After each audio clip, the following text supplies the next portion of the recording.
Dito nga mga kalapatids, umakyat tayo sa ating loft at sisilipin natin yung ating mga ibon na wala na palang ibon dito mga kalapatids. Inalis ko sila dahil napakalakas ng hangin. Nadulot ng bagyong Pipito mga kalapatids. Ayan, uncle ko pa. Yung bagyo mga kalapatids dahil Pipito, yung tatay ko. Ayan Pipito. Ang kanyang mother side. Ang lola ko ay Pipito. Alright. Ayan naman, uncle ko tong bagyo na to. Kaya medyo hindi naman malaking ulan, pero napakalakas ng hangin mga kalapatids. Kaya inalis ko yung mga ibon dito at delikado at baka matumba tong loft natin. Kawawa naman sila. Welcome back mga Youngstown dito sa Youngstown Loft. At for today's video mga kalapatids, may bagyo nga ngayon mga kalapatids. At ang pangalan ng bagyo ay Pipito. Ay uncle ko pa mga kalapatids yung bagyo. Alright. So yun mga kalapatids, i-update ko lang kayo dito sa ating mga ibon.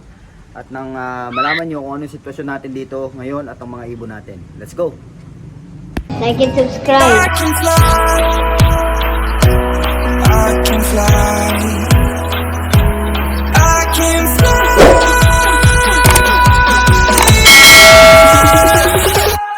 I can fly. Mga kalapatids, balik tayo dito sa ating mga ibon. So kahapon ng gabi ay sobrang lakas ng hangin. Magpahanggang sa ngayon mga kalapatids, malakas pa rin naman ang hangin. Pero dahil naisip ko yung mga ibon natin na ilagay sa safe na lugar, so inilagay ko na sila dito kaagad-agad mga kalapatids dito sa stock loft natin. Dahil nga ang lakas ng hangin, baka itumba itong loft natin sobrang lakas ng hangin. Ayan naman, inilipat ko na rito mga kalapatids yung ating mga ibon. Ayan sila Ayan sila mga kalapatids para lang makita nyo. Ayan. Ayan yung ibon ni Idol Madla So ito, nasa ilalim na to. Ayan naka white na PHA. Ayan yung ibang ibon natin, yung mga inakay natin na yan. Ayan sila. So inilipat ko na sila dyan kagabi mga kalapatids dahil napakalakas nga ng hangin. Ayan. Para lang maging safe sila. Ayan. Tapos dito, ito yung dalawang puting pinadala ni Idol Madla. Pinagpares ko na lang din mga kalapatids. Ayan, nakikinis Makinis na agad mga kalapatids itong dalawang puti. Ayan na kondisyon na natin sila. Alright, kaya lang yung unang nila paso, tinapon nila yung buhangin. Ayan ang kapal ng buhangin dun tinaob nila. Kaya ito bagong buhangin na naman, butit may nakatabi pa akong buhangin mga kalapatids. Ayan. Tapos dito, update ko kayo dito. Ito naglilimlim na naman tong dalawa. Yan sila. Ito mga kalapatids yung update natin dito. Ayan, naglilimlim na naman yung tatay ni Negra. Mga kalapatids, tatay ni Negra yan. Ayan, naglilimlim na naman. Ito yung Tiger Grizzle. Tapos nag-anak sila ng kulay itim. Ayan Ayan yung unang anak nila naman. Ay pangalawang anak nila yan, kulay itim. Ayan, ito yung Tiger Grizzle. Napakasungit. Isa na lang yung binubuga mga kalapatids dahil matanda na nga yung ibon na yan. Ay may may 4 years old na ata to mga kalapatids. 4 years old na to itong Tiger Grizzle na to. Ayan, 4 na taon na yan mga kalapatids.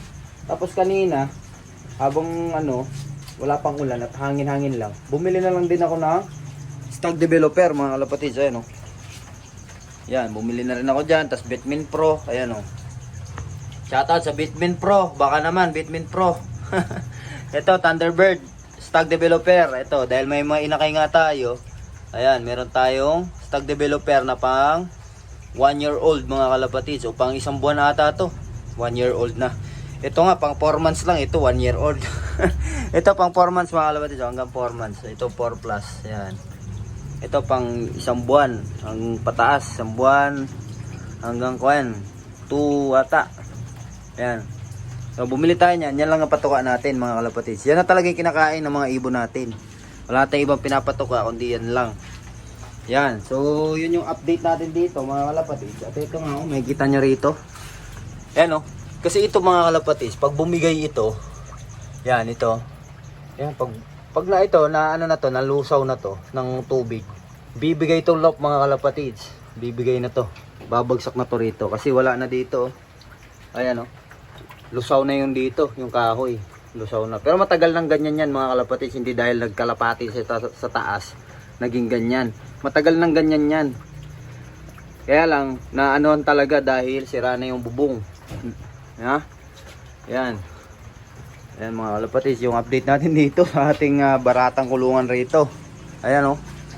Ayan, ito yung mga ibon natin. 2, 4, 6, 7. 7 ibon nga lang to mga kalapatids. Ayan oh. Ayan sila. Ayan, 7 inakay. Kasama yung kay Idol Madla. Ayan oh. Tahimik nila mga kalapatids oh. Nilalamig sila. Ito yung kay Idol Madla oh. Ganda mga kalapatids oh. Alphonse Vandenbroek. Yan. Pag dumala ulit si Magna dito, huli ka na kaagad. Yan oh. Oh, magpapasko na Magna, baka may gusto kang kuhanin dito. Alam na, kuhanin mo na. Baka kunin pa ng iba. Ayan oh. Alright, ito mga kalapatids, hanggang dito na lang ang ating video for today. At update lang to mga kalapatids. At wala tayong gaanong may content ngayong araw no. Dahil kaunti lang naman ang ibon natin. At nag-iiba lang yung content natin kapag umakyat tayo sa taas no. So dito, nilagay ko na muna dito dahil malakas nga ang bagyo. Kita nyo naman, signal number 3 tayo dito sa Tarlac mga kalapatids no? Kaya keep safe sa mga malapit sa bagyo o yung mata ng bagyo kung saan tatama yung bagyo no? Ingat-ingat po kayo dyan mga kalapatids ano? At naway maging safe ang inyong pamilya at lalo-lalo na sa mga alaga nyong hayop dyan. Alright, hanggang dito na lang mga kalapatids. Maraming salamat sa pagsama today at ingat kayo palagi. God bless, bye. Like and subscribe. I can fly.